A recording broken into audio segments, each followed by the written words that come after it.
ಮಧ್ಯಂತರ ಆದೇಶ ಹೊರಡಿಸಿದೆ ಸರ್. 3,000 ಕೋಟಿ ಟಿಡಿಆರ್ ಕೊಡಬೇಕು ರಾಜ್ಯಕ್ಕೆ. ನನಗೆ ಇನ್ನ ಗೊತ್ತಿಲ್ಲಪ್ಪ, ನಾನು ಕೇಳಿಲ್ಲ. ಈಗ ಹೇಳ್ತಾ ಇದ್ದೀರಿ, ತಿಳ್ಕೊಂಡು ನಾನು ಮಾತಾಡ್ತೀನಿ.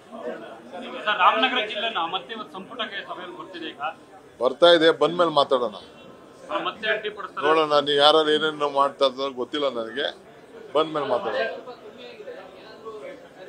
ನೋಡಪ್ಪ, ಮಳೆ ವಿಚಾರದಲ್ಲಿ ನಮ್ಮ ಜವಾಬ್ದಾರಿ, ಮಳೆ ಬರಬೇಕು, ಜಾಸ್ತಿ ಬರಬೇಕು ಅನ್ನೋನು.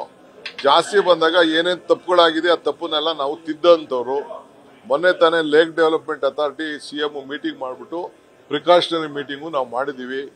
ಎಷ್ಟು ಏನು ಯಾವ ರೀತಿ ಮಾಡಬೇಕು ಅಂತ. 2,000 ಕೋಟಿಲಿ ಇಡೀ ಬೆಂಗಳೂರು ಸ್ಟಾಮ್ ವಾಟರ್ ಡ್ರೈನೆಲ್ಲ ಒನ್ ಟೈಮ್ ಕಂಪ್ಲೀಟ್ ಮಾಡಬೇಕು ಅಂತ ತೀರ್ಮಾನ ಮಾಡಿದ್ದೀವಿ. ಜನಕ್ಕೆ ಕಂಪ್ಲೀಟ್ ಆಕ್ರೋಶ ಇದೆ. ನಾನೊಂದು ಡಿಸಿಷನ್ ತಗೊಳ್ತಾ ಇದ್ದೀನಿ. ಲೋ ಲೈಯಿಂಗ್ ಏರಿಯಾಲಿ ಎಲ್ಲೂ ಕೂಡ ಅಪಾರ್ಟ್ಮೆಂಟ್ಗಳಿಗೆ ಇದಕ್ಕೆ ಅಂಡರ್ಗ್ರೌಂಡ್ ಇದನ್ನ ಪಾರ್ಕಿಂಗ್ ಮಾಡ್ಕೋಬಾರ್ದು ಅಂತೇಳಿ ಒಂದು ತೀರ್ಮಾನನ ನಾನು ಅಲ್ಲೇ ಟೌನ್ ಪ್ಲಾನಿಂಗ್ ಅವ್ರಿಗೆ ಹೇಳಿದ್ದೀನಿ ವರ್ಕೌಟ್ ಮಾಡಿ ಅಂತ. ಎಷ್ಟು ದೂರದಲ್ಲಿ ಅದನ್ನು ಬಿಡಬೇಕು ಅಂತ. ಯಾಕೆಂದ್ರೆ ಕೆಲವು ಕಡೆ ನೀರು ಕಡಿಮೆ ಇದ್ದು ಕೂಡ ಇದು ಜಲ ಬರ್ತಾ ಇದೆ.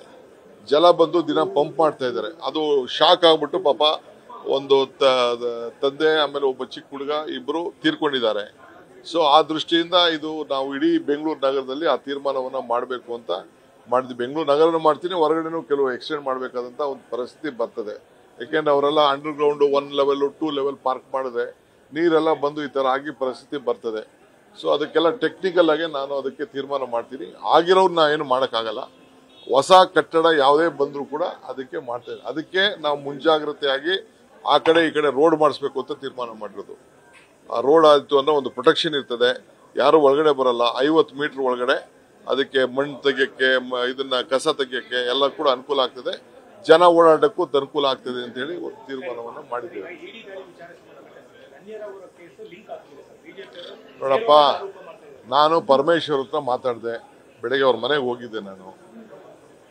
ಅವರು ಒಂದು 25 ಲಕ್ಷ 15 ಲಕ್ಷ ಕೊಟ್ಟಿದ್ದಾರೆ. ನಾವೆಲ್ಲ ಸಾರ್ವಜನಿಕ ಜೀವನದಲ್ಲಿ ಇದ್ದೀವಿ. ಬೇಕಾದಷ್ಟು ಜನ ಟ್ರಸ್ಟ್ಗಳು ನಡೆಸ್ತಾರೆ. ಮದುವೆ ಸಮಾರಂಭ ಮತ್ತೊಂದರಲ್ಲಿ ಗಿಫ್ಟ್ಗಳು ಕೊಟ್ಟಿರ್ಬೋದು. ಅವ್ರದ್ದು ಯಾವುದೋ ಒಂದು ಫ್ಯಾಮಿಲಿ ಮದುವೆ ಇತ್ತು, ಗಿಫ್ಟ್ಗಳು ಕೊಟ್ಟಿರ್ಬೋದು. ಅದೇನು ಅವರೇನು ಯಾರು ಇಲ್ಲಿಗಲ್ಲಾಗೆ ಸ್ಲಮ್ ಮಾಡೋ ಇದನ್ನ ಸ್ಮಗ್ಲಿಂಗ್ ಮಾಡುವಂತ ಪರಮೇಶ್ವರ್ ಅಂತ ಒಬ್ಬ ಪ್ರಭಾವಿ ವ್ಯಕ್ತಿ ಯಾರು ಹೇಳ್ತಾರ? ಯಾರು ಎನ್ಕರೇಜ್ ಮಾಡ್ತಾರ? ಆ ಹೆಣ್ಮಗಳು ಯಾರೋ ತಪ್ಪು ಮಾಡಿದ್ರೆ ಕಾನೂನು ಪ್ರಕಾರ ಏನ್ ಬೇಕಾದ್ರೂ ಶಿಕ್ಷೆ ಮಾಡ್ಲಿ, ನಮ್ದೇನು ಅಭ್ಯಂತರ ಇಲ್ಲ. But as for Parameshwar is concern, is a law binding citizen, is a home minister of the country. We are proud of him. Is a big leader. 8 ವರ್ಷ ಅಧ್ಯಕ್ಷರಾಗಿ ನಮ್ಮ ರಾಜ್ಯಕ್ಕೆ ಬೇಕಾದ ಸರ್ವಿಸ್ ಮಾಡಿದ್ದಾರೆ. ನನ್ನ ಜೊತೆ 89ರಿಂದ ಮಂತ್ರಿ MLA ಆಗಿದ್ದಾರೆ, ಮಂತ್ರಿ ಆಗಿದ್ದಾರೆ. ನಾನು ನೋಡಿದ್ದೀನಿ. Is A very clean honest man. ಅವ್ರು ಏನು ಮಾಡಿಲ್ಲ. ಗಿಫ್ಟ್ ಕೊಟ್ಟಿದ್ರೆ ಯಾವ್ದಾದ್ರು ಮದುವೆ ಗಿಫ್ಟ್ ಕೊಟ್ಟಿರ್ಬೋದು ಅಷ್ಟೇ. You will answer it. ನಾನು ಮೀಟ್ ಮಾಡ್ಕೊಂಡು ಬಂದಿದ್ದೀನಿ. ವಿ ಸ್ಟ್ಯಾಂಡ್ ಬೈ ಯು ಅಂತ ಹೇಳಿದ್ದೀನಿ. ಫಸ್ಟ್ ಕ್ಲಾಸ್ ಆಗಿದ್ದಾರೆ. ಈಗ ಬರ್ತಾರೆ ಕ್ಯಾಬಿನೆಟ್ಗೆ. ನ್ಯೂಸ್ ಫಸ್ಟ್, ನಿರ್ಭೀತಿಯಿಂದ ನಿಮ್ಮ ಪರವಾಗಿ.